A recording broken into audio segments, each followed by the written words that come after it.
24절 말씀 보시겠습니다.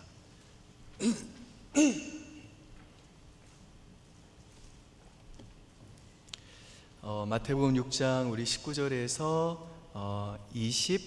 24절까지 우리 한 절씩 한번 나눠 읽어볼까요? 제가 먼저 읽겠습니다.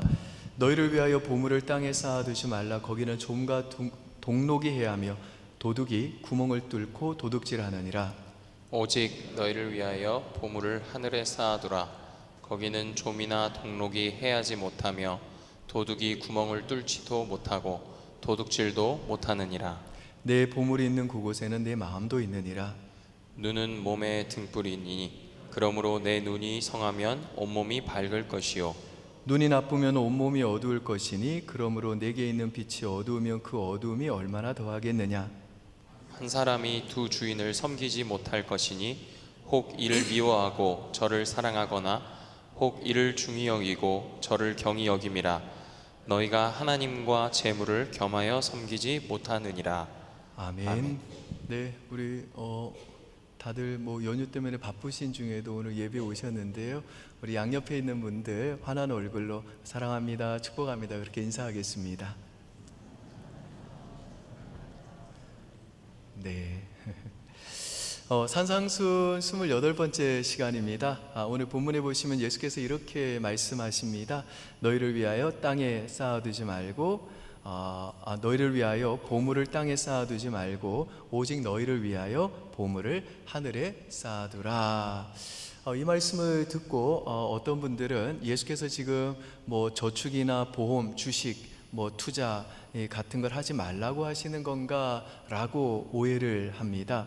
그러나 성경은 전혀 그렇게 가르치지 않습니다. 잠언 6장 6절에서 8절 보실까요?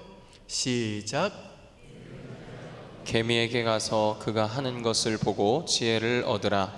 개미는 두령도 없고 감독자도 없고 통치자도 없으되 먹을 것을 여름 동안에 예비하여 추수 때 양식을 모으느니라. 여기서 먹을 것을 여름 동안에 예비한다, 이 말이 무슨 뜻입니까? 저축한다는 거죠. 미리 대비한다는 거예요. 그러니까 성경은 우리에게 미래를 준비하고 대비하는 것이 지혜로운 것이고 그렇지 않으면 어리석은 거다라고 가르친다는 것입니다. 그러므로 오늘 예수께서 하신 이 말씀은 저축하지 말라, 또 돈 같은 거 모으면 안 된다, 또 미래를 위해서 투자하지 말라, 그런 메시지가 아닌 거예요. 또 어떤 분들은 이 말씀 듣고요, 직장 생활이나 세상에서 하는 활동은 땅에 속한 거라고 해석을 해요. 또 교회에서 하는 일은 하늘에 속한 거다, 이렇게 또 해석을 합니다.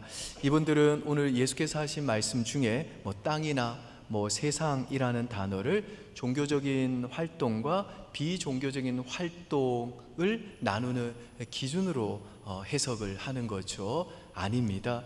이건 이 말씀을 잘못 해석한 거예요. 자, 그렇다면 보물을 땅에 쌓아두지 말고 하늘에 쌓아두라, 이 말은 무슨 뜻일까요? 이 말은요, 우리 마음의 주인이 누구냐, 이것에 관한 말씀입니다. 그래서 21절에 예수께서 이렇게 말씀하시죠. 내 보물이 있는 그곳에는 내 마음도 있느니라. 그러니까 너희를 위하여 보물을 땅에 쌓아두지 말라는 이 말은 재산을 저축하지 말라거나 돈을 불리지 말라는 뜻이 아니라 이 땅에 있는 것들을 내 인생의 가장 소중한 보물로 삼지 말라는 것입니다. 대신에 하나님을 가장 귀한 보물로 삼고 하나님을 내 인생의 주인으로 모시고 살라는 뜻입니다. 사실 우리가 돈 자체를 섬기지는 않죠. 지폐 앞에서 우리가 절을 한다거나 ATM 그 기계 앞에서 우리가 절을 하거나 그러지는 않잖아요. 대신에 우리는요, 이 돈을 수단으로 사용해서 얻을 수 있는 무언가에 우리의 마음에 모든 가치를 둡니다.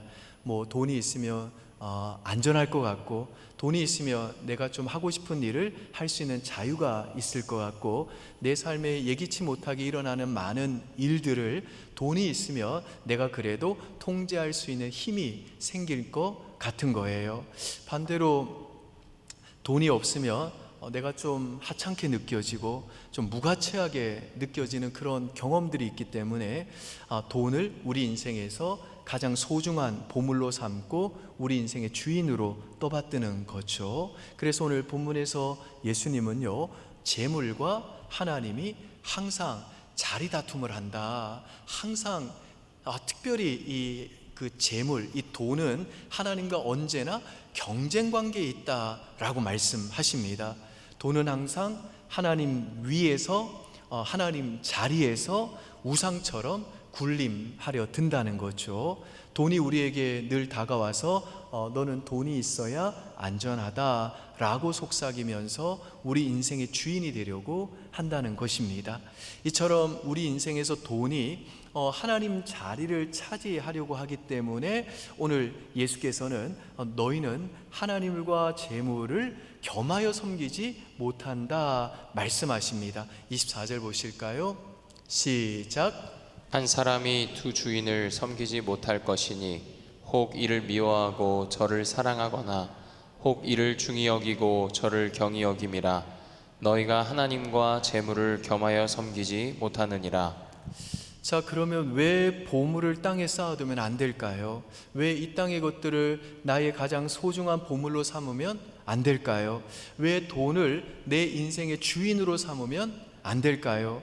오늘 예수님은 이걸 설명하시기 위해서 두 가지 비유를 말씀하십니다. 하나는 좀과 동록 비유고요, 또 하나는 눈의 비유입니다. 먼저 눈의 비유부터 보실까요? 22절과 23절 한번 같이 한번 읽어보시죠. 시작.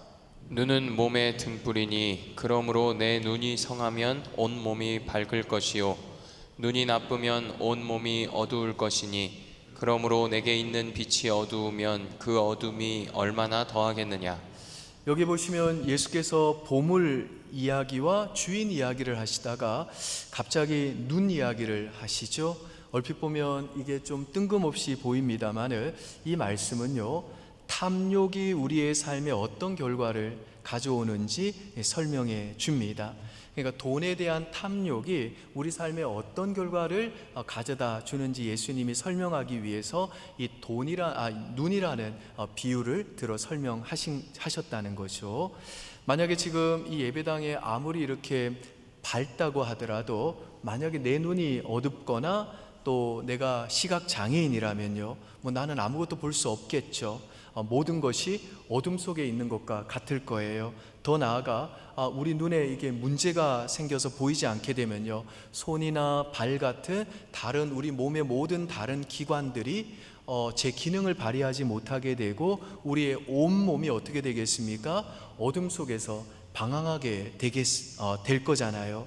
마찬가지로 돈에 대한 탐욕은 우리의 영적인 눈을 어둡게 만든다는 것입니다. 그리고 우리의 이 영적인 눈이 어두워지면요, 우리의 삶 전체가 방황할 수밖에 없게 되고 그래서 무엇이 떳떳한 삶인지, 무엇이 부끄러운 삶인지, 무엇이 생명으로 가는 길인지, 무엇이 사망으로 가는 길인지, 무엇이 정말 의미 있는 삶인지, 무엇이 정말 하나님을 기쁘시게 하는 삶인지, 또 하나님이 기뻐하지 않는 삶인지, 이런 것들을 우리가 분간할 수 없는 영적인 깊은 어둠 속에 갇히게 된다는 것입니다. 예수님이 말씀하신 또 하나의 비유는요, 좀과 동록 비유예요. 19절과 20절도 한번 보시죠. 여러분이 있습니다. 시작.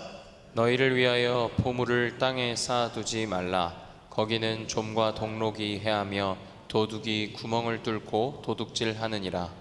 오직 너희를 위하여 보물을 하늘에 쌓아두라. 거기는 좀이나 동록이 해하지 못하며 도둑이 구멍을 뚫지도 못하고 도둑질도 못하느니라.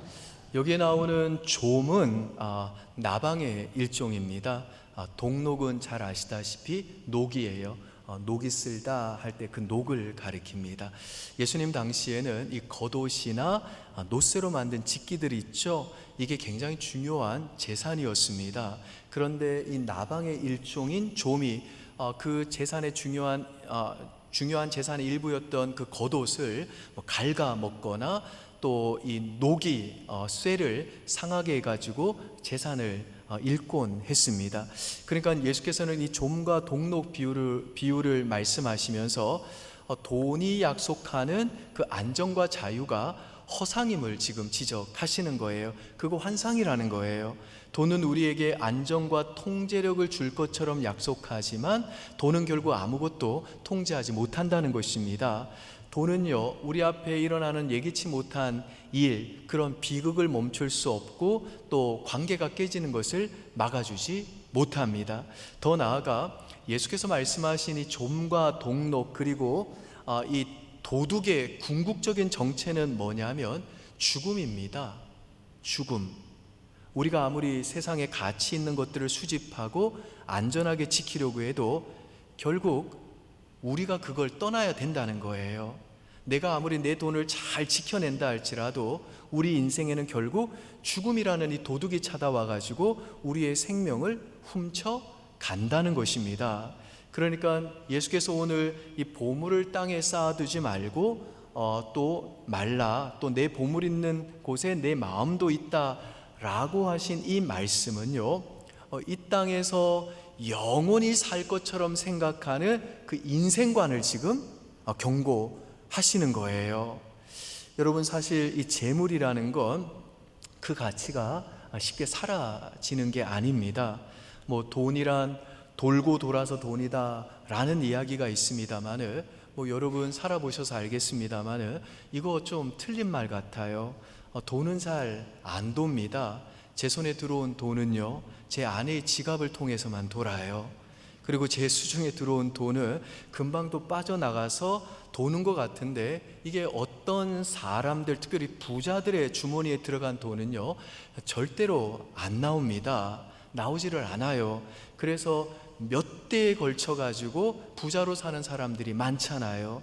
그러니까 이 재물이라는 것은 그렇게 쉽게 사라지지 않는다는 말입니다. 오히려 오늘날은 뭐라고 그럽니까? 돈이 돈을 낳는 시대다 라고 그러잖아요. 그래서 기본적으로 돈이 있는 사람들이 또 돈을 벌고 그 재산을 유지하고 계속해서 증식해 간다고 이야기를 하잖아요. 그런데 문제는 뭐냐면 사람은 다 죽는다는 거예요. 죽음이라는 도둑이 찾아와서 우리 생명을 훔쳐가는 날이 반드시 찾아온다는 거예요. 그러니까 좀과 동록처럼 이 그 죽음이 우리의 생명을 갉아 먹는다는 것이고, 이 죽음이라는 도적이 어느 순간 우리 인생에 쑥 찾아오더니 우리 생명을 싹 훔쳐 간다는 거예요. 몇 년 전에 미국에서 이런 일이 있었어요. 뉴욕에 살고 있던 이 51살 된 도널드 세베스타노라는 한 남자가 직장에서 집으로 돌아오는 길에 복권 한 장을 샀습니다. 스크래치 복권이라고, 왜 이렇게 동전으로 이렇게 스크래치 긁어서 숫자를 맞추는 복권 있잖아요. 이 사람이 그 복권 한 장을 산 다음에 간절한 마음으로 긁었는데 100만 불에 당첨이 된 거예요. 100만 불은 한 11억 정도 됩니다. 하루아침에 11억이라는 큰 돈을 받게 된 것이죠. 인터뷰할 때 기자가 이 돈 가지고 뭘 할 거냐 물었더니 첫째로 새 트럭을 사서 휴가를 가고 싶대요. 지금까지 자기가 한 번도 일하느라 휴가를 가본 적이 없다는 거예요. 두 번째로 미국은 또 이 보험료가 비싸잖아요. 또 보험료가 비싸기 때문에 뭐 건강검진 받는 게 힘든가 봐요. 그래서 그동안 내가 보험이 없어서 건강검진을 받지 못했는데 병원에 가서 건강검진을 받고 싶대요. 그래서 이 사람이 그 돈 가지고 새 트럭을 한 대 구입을 하고 여행에 대한 계획을 구체적으로 다 세우고 여행 가기 이제 일주일 전에 병원에 가서 건강검진을 받았습니다. 그랬더니 폐암 말기라는 진단을 받은 거예요. 뇌까지 다 전이가 돼가지고 손 쓸 수가 없는 상태가 돼버린 겁니다. 그래서 100만 불 복권에 당첨이 되고 딱 23일 만에 이 사람이 세상을 떠났다, 그런 기사가 인터넷에서 떴습니다.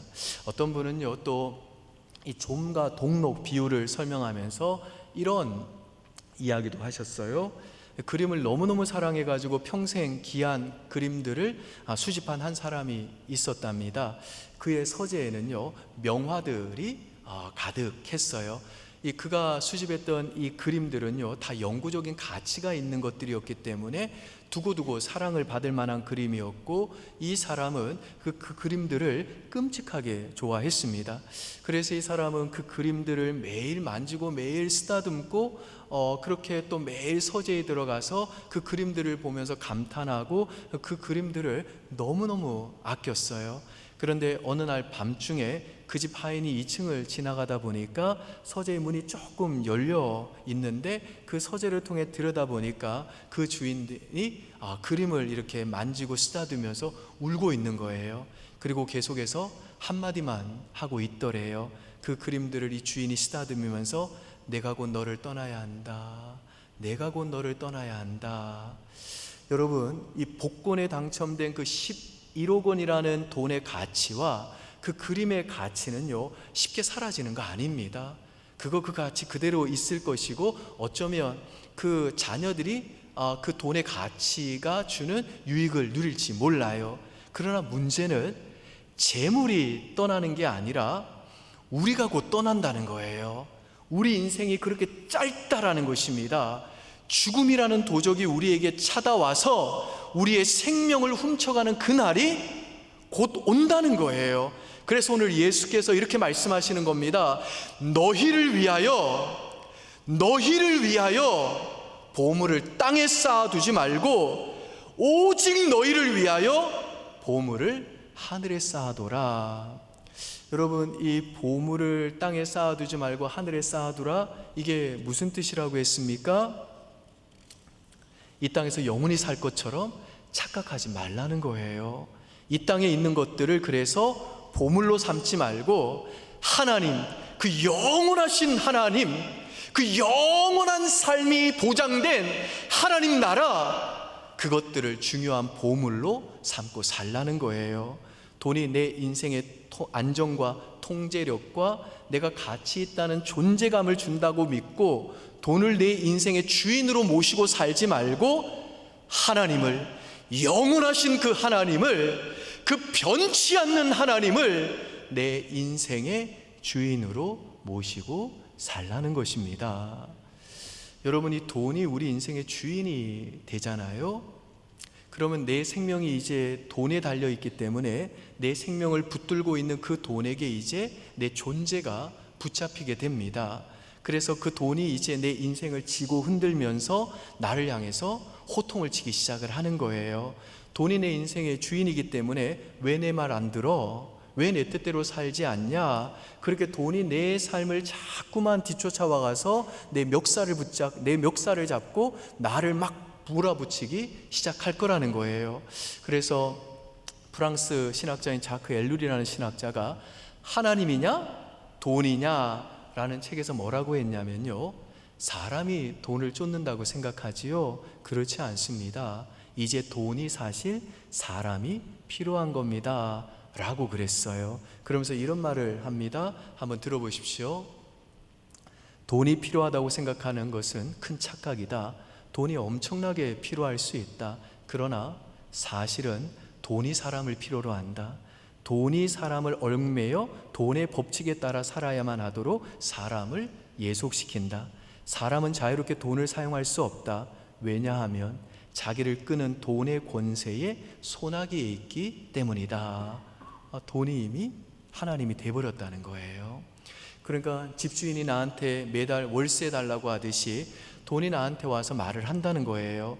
너 지금 이대로 가면 인생이 쉽지 않을 거야. 왜냐? 너 수입이 지금 얼마 안 되잖아. 너 연봉이 지금 얼마 안 되잖아. 너 지금 장사가 예전만 못하잖아. 이걸로 너 월세나 내겠어? 이걸로 네 자식이나 제대로 양육하겠어? 대학이나 보내겠어? 이걸로 너 결혼이나 하겠어? 이걸로 뭐 너 집이나 살 수 있겠니? 라고 이제 내 인생을 돈으로 정의하고 내 가치를 돈으로 평가하고 내 미래를 돈으로 예측해 달라고 돈이 우리에게 요구한다는 거예요.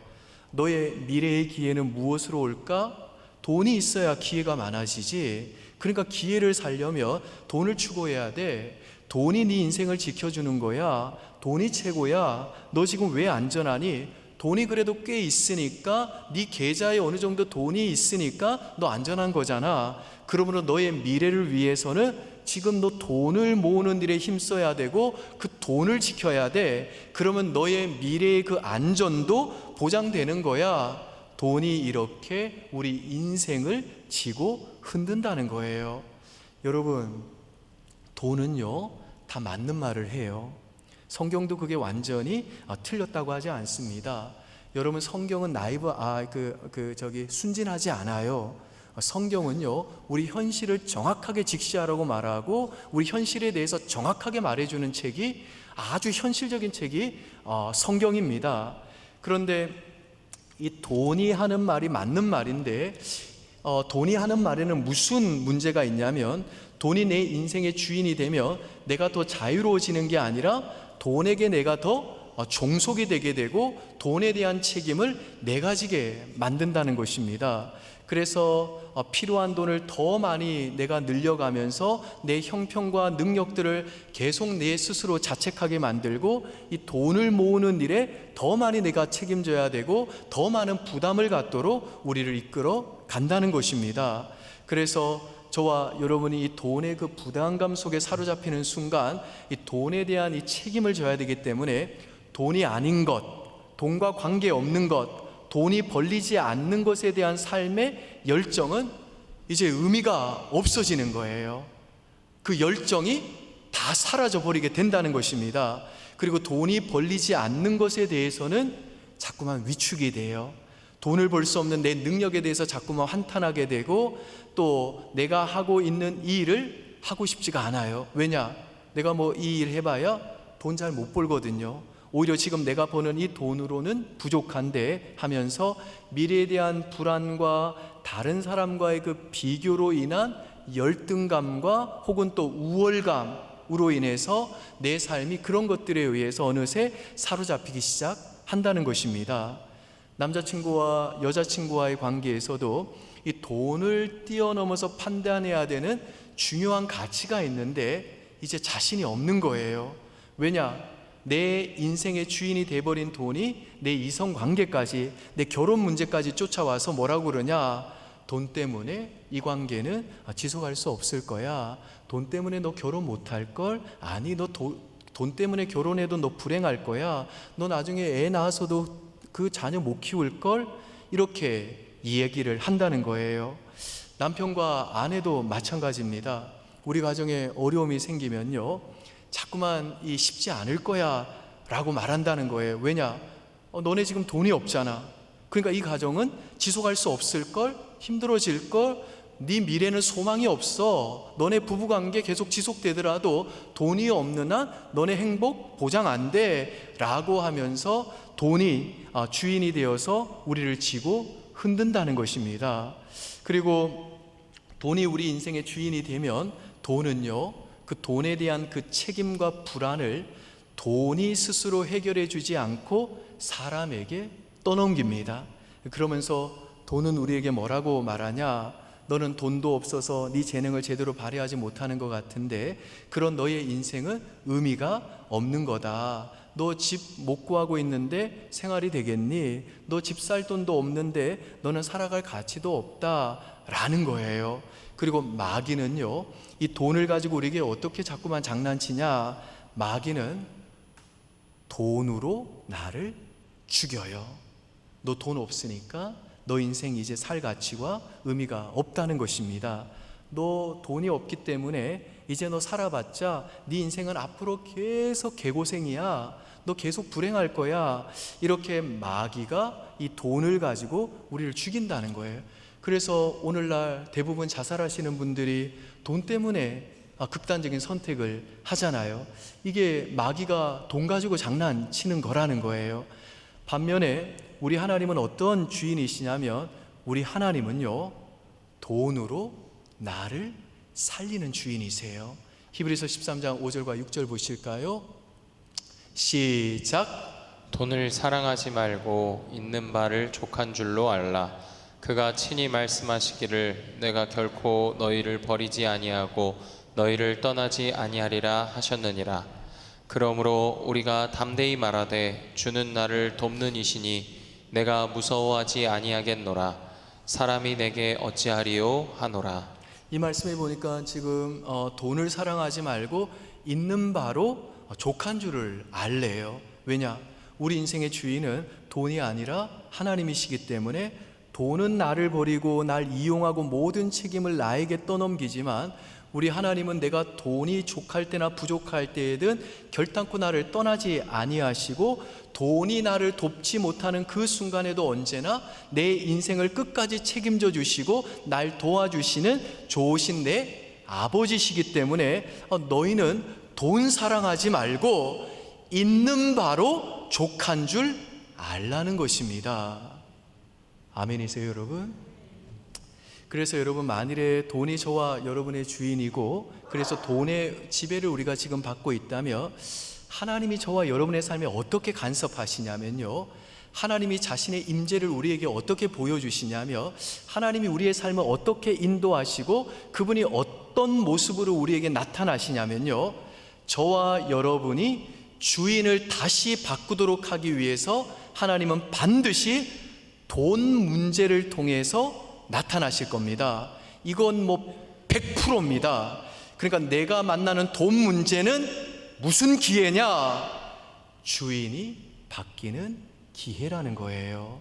그래서 돈 문제가 생기면 하나님 돈 좀 만들어 주세요. 하나님이 돈만 해결해 주시면 제가 살겠습니다 라고 하던 내 기도 제목이 언제 바뀌냐면 하나님이 이 돈 문제를 내게 왜 허락하셨는가? 내가 주인을 바꾸기를 하나님이 원하시는구나.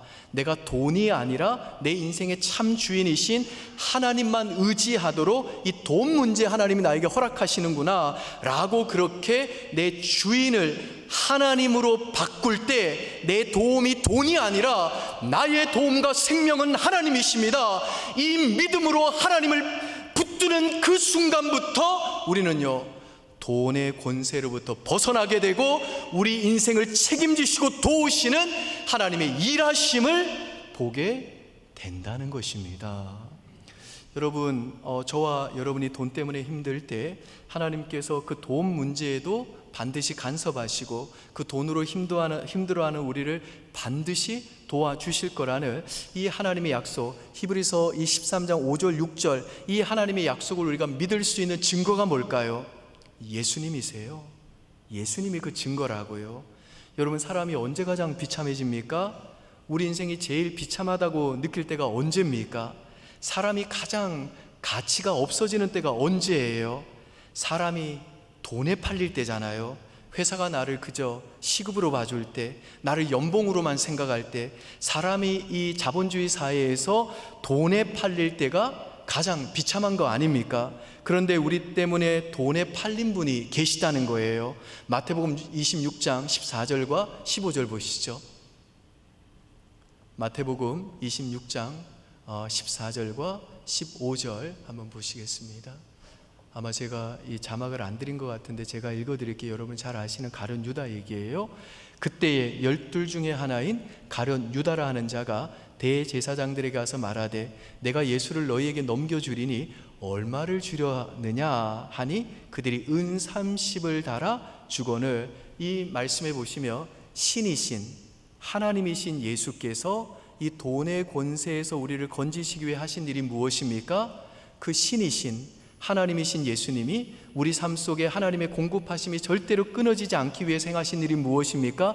그분이 내 대신 돈으로 팔리시면서 내 죄를 짊어지시고 나의 그 죄값을 지불하시려 내 목숨을 위해 자기 목숨으로 대가를 치르셨다는 거예요.